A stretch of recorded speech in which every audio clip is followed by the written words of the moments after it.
প্রথমবারের মতো আন্তর্জাতিক পরিসরে প্রতিনিধিত্ব করছেন শহীদ রাষ্ট্রপতি জিয়াউর রহমান ও দেশনেত্রী বেগম খালেদা জিয়ার নাতনি, বিএনপির ভারপ্রাপ্ত চেয়ারম্যান তারেক রহমানের একমাত্র কন্যা ব্যারিস্টার জাইমা রহমান।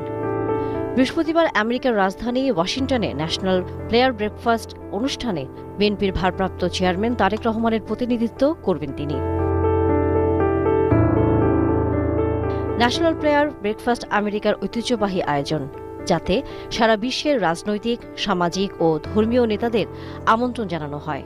নামে ব্রেকফাস্ট হলেও সেমিনার, প্রদর্শনী, আলোচনা, লাঞ্চ ও ডিনারের আয়োজন থাকে।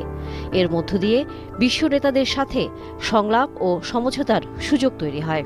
মার্কিন প্রেসিডেন্ট এই অনুষ্ঠানের প্রধান বক্তা। প্রেসিডেন্ট ডোনাল্ড ট্রাম্প দ্বিতীয় মেয়াদে দায়িত্ব গ্রহণের পর প্রথম ব্রেকফাস্ট হিসেবে এবছর এই আয়োজনের গুরুত্ব আরও বেড়ে গেছে। 1953 সাল থেকে প্রতি বছর ফেব্রুয়ারির প্রথম বৃহস্পতিবার এই অনুষ্ঠানে 120টি দেশের প্রায় 3,500 অতিথিকে আমন্ত্রণ জানানো হয়। 2023 সাল পর্যন্ত মার্কিন কংগ্রেস সদস্যরা এর আয়োজক হিসেবে ছিলেন। 2023 সালে ব্রেকফাস্ট ফাউন্ডেশন গঠিত হওয়ায় এবছর এই ব্রেকফাস্ট ফাউন্ডেশনই এই আয়োজনের সংগঠক। তবে আমন্ত্রণের দায়িত্ব বরাবরের মতো মার্কিন সিনেটর এবং কংগ্রেস সদস্যদের।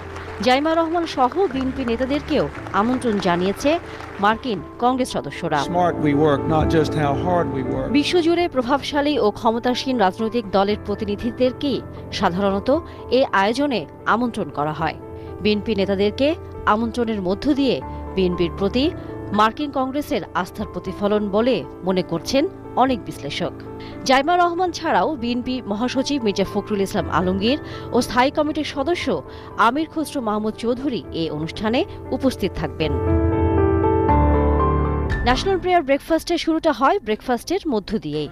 কংগ্রেস সদস্য ও আমন্ত্রিত অতিথিরা একসাথে পাউরুটি কেটে খাবেন, এটাই এই অনুষ্ঠানের ঐতিহ্য। রুটি ছাড়াও বিভিন্ন রকম ফল, পেস্ট্রি, ডিম, বেকন, সসেজ, প্যানকেক, কফি এবং জুসের মতো আইটেম পরিবেশন করা হয়। তবে খাবারের সংখ্যা এবং ধরন প্রতি বছর একটু এদিক সেদিক হয়। ব্রেকফাস্ট ছাড়াও আয়োজক ও অতিথিরা একসাথে লাঞ্চ ও ডিনারও করবেন। সে আয়োজনের মেনু আবার আলাদা।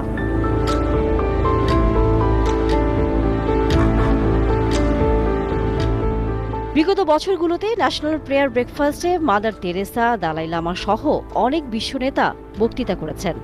মার্কিন যুক্তরাষ্ট্রের বর্তমান প্রেসিডেন্ট ছাড়াও সাবেক রাষ্ট্রপতিরাও এই অনুষ্ঠানে উপস্থিত থাকেন। এবছরও পৃথিবীর বিভিন্ন দেশের রাষ্ট্র ও সরকার প্রধান এই আয়োজনে অংশ নেবেন। যোগ দেবেন ইউরোপীয় পার্লামেন্টের সদস্যরা, বিভিন্ন দেশের সিভিল সোসাইটি ও ধর্মীয় নেতারা। বিশ্ব শান্তি ও ঐক্য প্রতিষ্ঠায় এই ব্রেকফাস্টকে সংযোগ, সংলাপ ও সমঝোতার অনন্য সুযোগ হিসেবে দেখছে বিশ্বের মানুষ।